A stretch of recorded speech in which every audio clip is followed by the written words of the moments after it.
आर्यन, आराध्या, मैं आखिरी बार बोल रही हूँ, finish your meal, come on fast. चलो मैं अपने हाथों से खिलाती हूँ। नो मम्मा, मुझे नहीं खाना, मुझे पिज्जा खाना है। यस मम्मा, मुझे भी नहीं खाना ये दाल चावल। दिखने में ही कितना मैसी है ये। मुझे तो बर्गर खाना है। नो बेटा, जंक फूड कभी कभी खा सकते हैं, बट रोज जंक फूड हमारी हेल्थ के लिए अच्छा नहीं होता। और आपको पता है ना, पापा अभी अभी ऑफिस से आए हैं, वो बहुत थके हुए हैं और आराम कर रहे हैं, तो आज हम बाहर नहीं जा सकते। ओके, यही खाना खाना होगा तुम दोनों को। एक बार खाकर तो देखो, बहुत टेस्टी है। आर्यन और आराध्या को घर का बना खाना बिल्कुल पसंद नहीं था। उन्हें किसी बात की कोई कमी नहीं थी। उनके पिता अभिलाष का शहर में बड़ा बिजनेस था। अभिलाष अपने दोनों बच्चों से बहुत प्यार करता था और उनकी हर जिद पूरी करता था। उस दिन भी जब आर्यन और आराध्या ने घर का खाना खाने से मना किया, तो अभिलाष तुरंत उन्हें खाने के लिए बाहर ले जाने लगा। ये देखकर उसकी पत्नी मालिनी ने उसे समझाया, सुनिए, आप ये गलत कर रहे हैं। बच्चों की जिद एक हद तक ही पूरी करनी चाहिए। आपको पता है इन दोनों की आदतें कितनी बिगड़ती जा रही हैं। दोनों घर का खाना चखने को भी तैयार नहीं है। ओफो मालिनी, तुम कुछ ज्यादा ही सोच रही हो। बच्चे तो है, जी लेने दो इन्हें अपनी जिंदगी। तुम भी जल्दी से तैयार होकर आ जाओ। मालिनी हार मानकर बाहर चलने के लिए तैयार हो जाती है। सभी लोग बाहर जाकर पहले आइसक्रीम और फिर पिज्जा खाते हैं। फिर कुछ देर बाद, आराध्या, जब तुमसे इतना बड़ा पिज्जा खाया नहीं जाता तो क्यों मंगवाया? जल्दी फिनिश करो, देर हो रही है। मम्मा, मेरा पेट भर गया है, अब मुझे नहीं खाना। ये बहुत गलत बात है बेटा, खाना ऐसे बर्बाद नहीं करना चाहिए। तुम्हें पता है कितने ऐसे बच्चे भी हैं जिन्हें पूरा दिन खाने को कुछ भी नहीं मिलता, और तुम ऐसे। मालिनी, अब बस भी करो। कोई बात नहीं आराध्या बेटा, आप ऐसा करो, ये पिज्जा अपने साथ ले लो, बाहर चलते हुए डस्टबिन में डाल देना। ओके। आराध्या जैसे ही उस पिज्जा को डस्टबिन में डालती है, अचानक दो गरीब से दिखने वाले बच्चे वो कूड़े में से उस पिज्जा को बाहर निकाल लेते हैं और उसे बड़े ही चाव से खाने लगते हैं। उन्हें इस तरह खाते देखकर आराध्या बोलती है, ओह माय गॉड, देखो जरा कितने गंदे हैं ये लोग।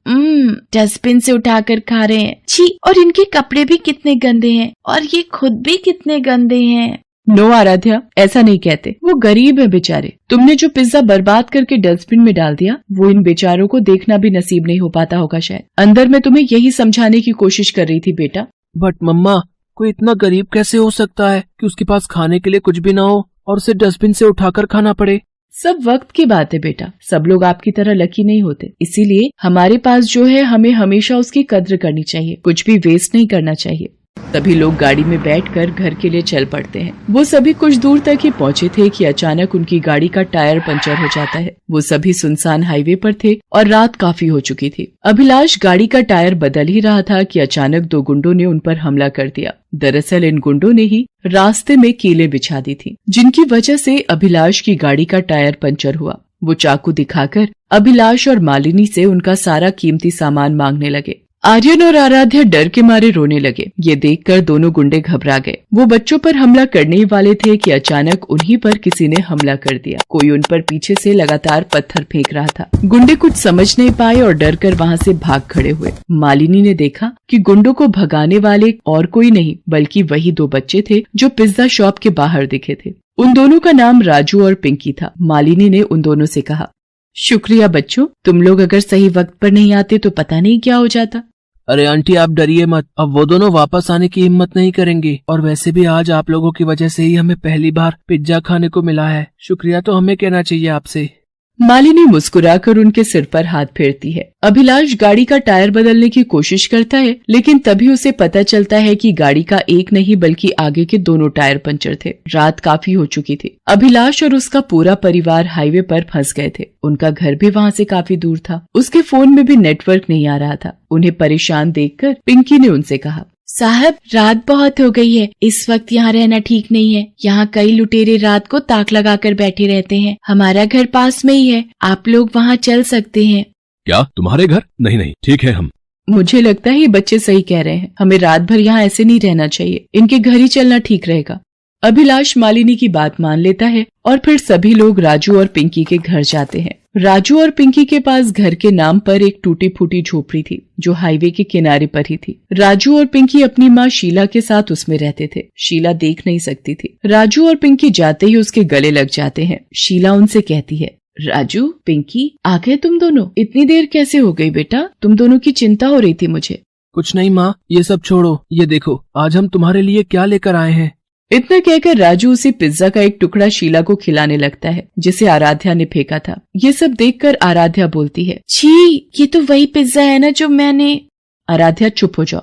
मालिनी और आराध्या की आवाज सुनकर शीला चौंक जाती है और उनके बारे में पूछती है। राजू उसे सारी बात बताता है। फिर शीला उनसे कहती है, बहुत अच्छा किया बेटा जो इन्हें यहाँ ले आया। मेम साहब, हमारी झोपड़ी आपके लायक तो नहीं, पर हाईवे पर रात के वक्त रहना ठीक नहीं है। बस किसी तरह रात काट लो। जी बहुत बहुत शुक्रिया आपका, हमें अपने घर में जगह देने के लिए। सच में आप और आपके बच्चे बहुत अच्छे हैं। लेकिन आप लोग यहाँ अकेले, आपके पति वो कहाँ हैं? वो तो हमें बहुत पहले अकेले छोड़कर चले गए। इसी हाईवे पर एक हादसे में उनकी मौत हो गई थी और मैंने अपनी आंखें खो दी। तब से मैं और मेरे दोनों बच्चे बेसहारा हो गए और 2 वक्त के खाने के लिए भी मेरे बच्चों को इधर उधर भटकना पड़ता है। मालिनी को शीला और उसके परिवार के लिए बहुत बुरा लगता है। मालिनी, उसके दोनों बच्चे और अभिलाष सभी वहाँ बैठकर सुबह होने का इंतजार करने लगते हैं। तभी आर्यन मालिनी से कहता है, मम्मा, मुझे बहुत जोर से भूख लग रही है। अरे लेकिन बेटा, अभी कुछ ही घंटे तो हुए हैं तुम लोगों को पिज्जा खाए हुए। सुबह तक रुक जाओ, हम घर जाकर खाना खाएंगे। नो मम्मा, सुबह तक तो बहुत देर हो जाएगी, मुझे भी भूख लगी है। मालिनी और अभिलाष के पास बच्चों को खिलाने के लिए कुछ भी नहीं था। वो बच्चों को समझा ही रहे थे कि तभी राजू उनसे बोला, ये लो दोस्त, तुम ये खा लो। राजू के हाथ में 2 सूखी रोटी और थोड़ा सा नमक था। उसके पास खाने के नाम पर बस वही था जिसे भी वो आर्यन को दे रहा था। ये देखकर मालिनी ने उससे कहा, अरे बेटा, फिर तुम क्या खाओगे? रहने दो। हाँ, रहने दो। वैसे भी मुझे ये नहीं खाना। पता नहीं कहाँ से उठा कर लाए होगे ऐसे भी। नहीं दोस्त, ये रोटियां मैंने और मेरी बहन ने दिन में बनाई थी अपने हाथों से। तुम्हें भूख लगी है ना, इसलिए मैं। आर्यन, क्या तरीका है ये बात करने का? आर्यन और आराध्या को भूख लग रही थी। उस वक्त तो वो दोनों उन रोटियों को खाने से मना कर देते हैं, लेकिन रात भर भूखा रहने के बाद सुबह भी जब उनकी गाड़ी काफी देर तक ठीक नहीं हो पाती तो उनसे रहा नहीं जाता। अभिलाष मदद की तलाश में गया हुआ था। दोनों बच्चों का भूख से बुरा हाल था। तभी उन्होंने देखा कि राजू और पिंकी अपने मिट्टी के चूल्हे में फिर से गर्म गर्म रोटियां बना रहे थे। अब तो आराध्या से रहा नहीं गया और वो मालिनी से बोली, मम्मा, मुझे बहुत भूख लग रही है, इनसे कहो ना कि मुझे भी खाना खाना है।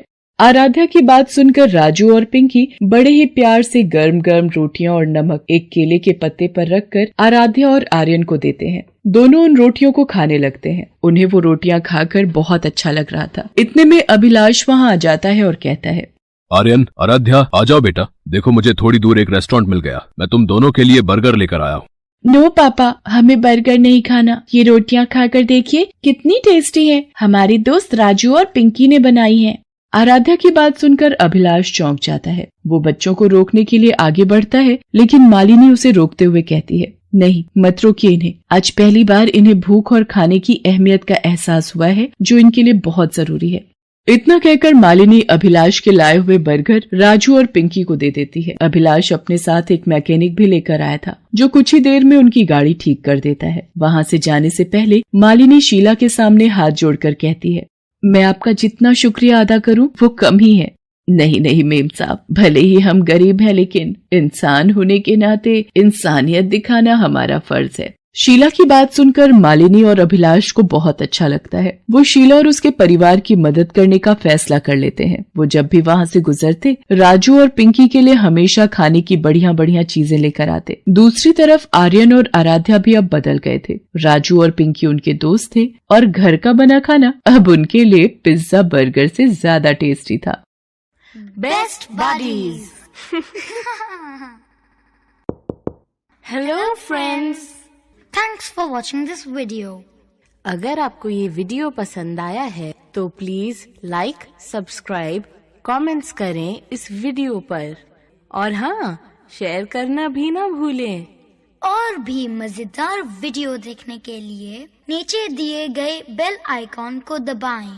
देखते रहिए बेस्ट बडीज।